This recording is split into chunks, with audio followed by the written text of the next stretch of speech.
You know, every now and again a car company introduces a vehicle to only a small part of the country, sort of as a test. We first drove the little Suzuki 4x4 last year on a trip to California, where there seems to be a market for just about everything. Well, then the Samurai showed up here in Florida, and now the little buggers are taking over the East Coast, and they're headed for Middle America next. So we thought it was about time for a thorough investigation of this miniature 4x4 invader. The first thing we discovered is that the Samurai is not a new vehicle. Earlier versions of the car have been sold throughout the world for nearly 16 years. So you might have seen the Samurai at vacation spots in Hawaii and in the Caribbean.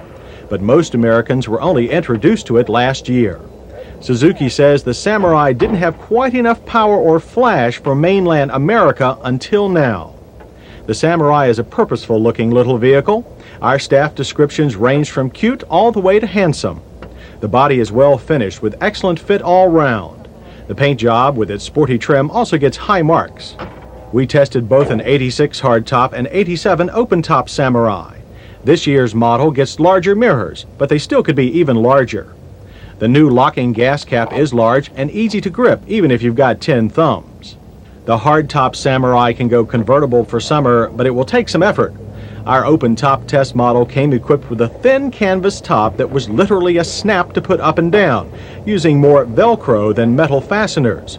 It comes in an amazing variety of colors. The Samurai is powered by a 1.3-liter four-cylinder engine fed by a simple two-barrel carburetor. This lightweight aluminum block unit puts out 64 horsepower and 74 pound-feet of torque. The small engine makes for a very roomy engine compartment. Everything is in easy reach and normal maintenance takes almost no time at all. This will make a lot of shade tree mechanics very happy. The engine bolts to a 5-speed manual transmission, the only transmission available. Suzuki has no plans for an automatic. On paper, the Samurai has a good power-to-weight ratio. Unfortunately, that doesn't translate into acceleration.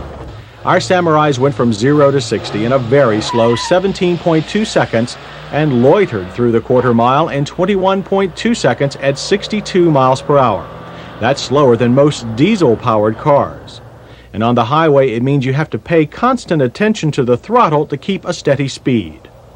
In our handling test, the Samurai acts about like any other 4x4. The nose swings naturally into a turn, but the high center of gravity makes for a lot of body roll. Thankfully, the tame power plant makes it hard to push the Samurai to a dangerous point, and it never feels top-heavy to an extreme. The steering is non-power, slow and heavy, despite the Samurai's light weight. Front disc rear drum brakes pulled our Samurai down fairly well, but not without pulling to the left each time. For the record, distances averaged 120 feet in 6 stops from 55, adequate and comparable to most small sedans. The interior is very well finished, but with a Spartan, purposeful flavor. 87s do have new seats and more legroom than before. Accessibility is excellent, but the seats are hard and lack lumbar support. The dash is simple and well laid out. The minimal instrumentation is large and generally easy to read, but the flat glass faces are too reflective with the top down. The shifter is a bit notchy, but has short throws, and the four-wheel drive control lever is easy to reach. But the Samurai's hood release is in the glove box. This could be a problem if you like to carry a lot of maps. There is also a new vanity mirror, so you can look good even on the roughest trails. The rear seat offers sufficient legroom for the average person, but watch out for that roll bar when you get in. For luggage space, simply fold the rear seat out of the way. This gives plenty of room for even big loads. But the Samurai is a four-wheel drive vehicle, and that means off-road. Over the worst terrain, the ride is stiff and bouncy. Gas shocks would help a lot.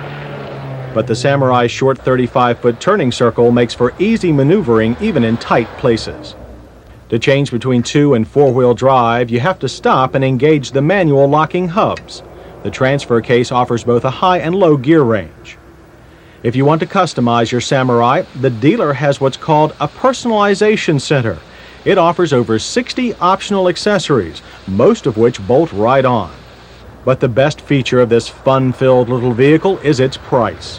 You can drive one away for only $6,895. This, plus fuel consumption estimates of 28 city and 29 highway, make the Samurai the most economical off-road 4x4 available anywhere. So we've come to like this little 4x4. The low price makes it instantly appealing. The sporty looks and roomy interior are also big pluses. Access to the compact engine couldn't be better. And the large selection of bolt-on accessories allows owners to customize their Samurais to their own taste. Unfortunately, the ride is pretty rough, and there is a lot of wind noise with both hard and soft tops. Worst of all, the Samurai is very slow off the mark. But it might be just the ticket for those who want minimal four-wheel drive complexity and the ability to get where you need to go regardless of the roads or weather. Plus, it's a combination of fun and low price that simply can't be beat. So if the Suzuki Samurai hasn't already invaded the roads where you live, chances are it will soon.